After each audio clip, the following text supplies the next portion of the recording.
Sorry. For the next time we speak to Hebrews. Yeah, Acts 6 is the place to go. Question I want to ask. The ones who say that Edomites can become Jacob, right?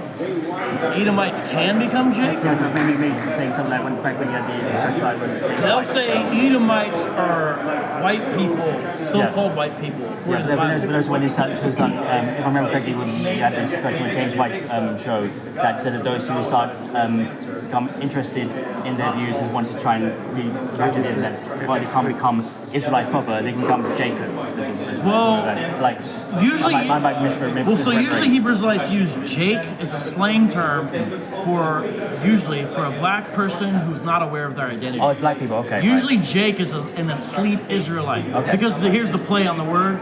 Before he was named Israel, he was named Jacob. Yeah. So when they say Jake, what they mean is the asleep black man. All right. So I misremembered that. I was referring to the Edomites. But there are camps. There's groups out there who say there's people who could look like an Edomite, but they're actually one of us, and the way we know is by the way they respond to the doctrine. Okay. All right. So GMS does that. How universal is that amongst the groups? Like rough proportion wise, like most of them. To my knowledge, it's only GMS. Okay. GMS has members who clearly look like regular white guys, and they'll say he is part of the confusion of face. There's a verse in the Old Testament that talks about confusion of face, and there's another verse that says Israel's like a speckled bird, and they'll say we're a speckled bird, so some of us might look lighter.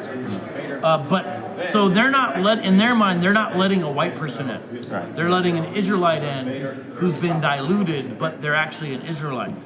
That's different than the groups that say, yes, you're a white person, yes, you're a Gentile, but you can be grafted in. Okay. GMS is not saying you're grafted in. They're saying all Edomites are going to be slaves. However, this guy's actually not an Edomite. He just looks and like that's an to do with Edomite. how much you agree with the whole idea. Yeah, they'll use verses that, for example, where it says that the spirit of the prophets is subject to the prophets, or by our Galatians, it talks about our hearts cry out, Abba, Father.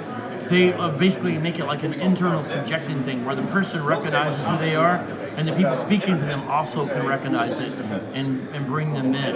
So it's very subjective at that point. Most groups, though, basically will hand you a flyer based upon your phenotype. So when I'm out and about, if I'm not recognized, they give me a flyer every time. Because they usually think I'm Hispanic and they think I'm on the chart. Until they recognize who I am. But I've been given flyers several times because they think I would be an Israelite.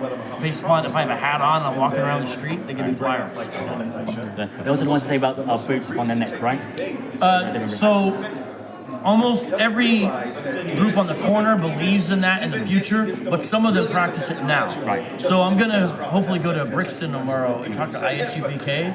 They actually have people kiss their boots on the street, and they'll have them lick the bottom, and they'll go to Old Testament passages and that to means say that they our enemies will lick the subjected to the dust. boot on their neck in the future if they do that.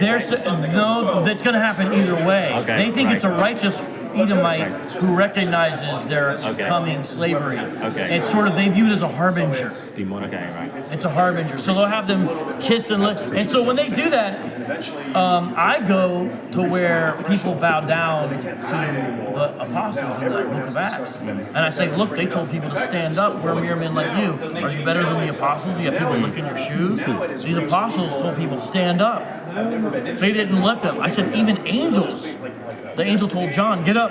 I'm a messenger like you. You say, you're better than the angels and the apostles? So I try to make everything theological because the natural reaction is like, that's gross, that's disgusting, why would you do that? Now, sometimes I make fun of them. I'll say, tell you one thing, I'm not going to let a grown man lick my shoes in the middle of the street. I kind of like mess around with them a little bit, but ultimately I try to make it theological to show them they're out of order, biblically speaking. They get elated off of it, though. When it happens, you'll usually hear them say, Kwam Yasharallah, which means rise Israel. Kwam Yasharallah means Israel rise. I once remember seeing a guy speak to want to call himself Yawasap and say it's supposed to be Joseph. Oh yeah, there's a number of Yawasaps. Now that's based upon their now remember some of them speak real Hebrew. Yeah, I remember the explanation that I've seen them explain like before their chart to each one and have people chant out in turn like Ba-ka-la-ja, yeah, all just the ah sound. And then they have an O though. They do say the other one is that they have a different. Yeah, and like Yahweh Shai has an I at the end, but for the most part, every vowel sound is an ah. Yeah, that's why it's Yahweh is God, Yahweh Shai is Jesus. I did a year of Hebrew, so like it's just nonsense. Yeah, you just have. It's almost like pig Latin. Yeah. But some speak real Hebrew, so these are the only guys who believe in Lashon Kodash. Right. So not all of them do, but you can know right away. Like if you see them say Yasharallah for Israel, you know they're Lashon Kodash guys. You know, so good questions. No, thanks, Virgo. Right. Yes, sir. It's good to see you out there, Michael. How you doing, mate? You alright? Yeah, really Thanks helpful. for helping me out. Really helpful. Really helpful.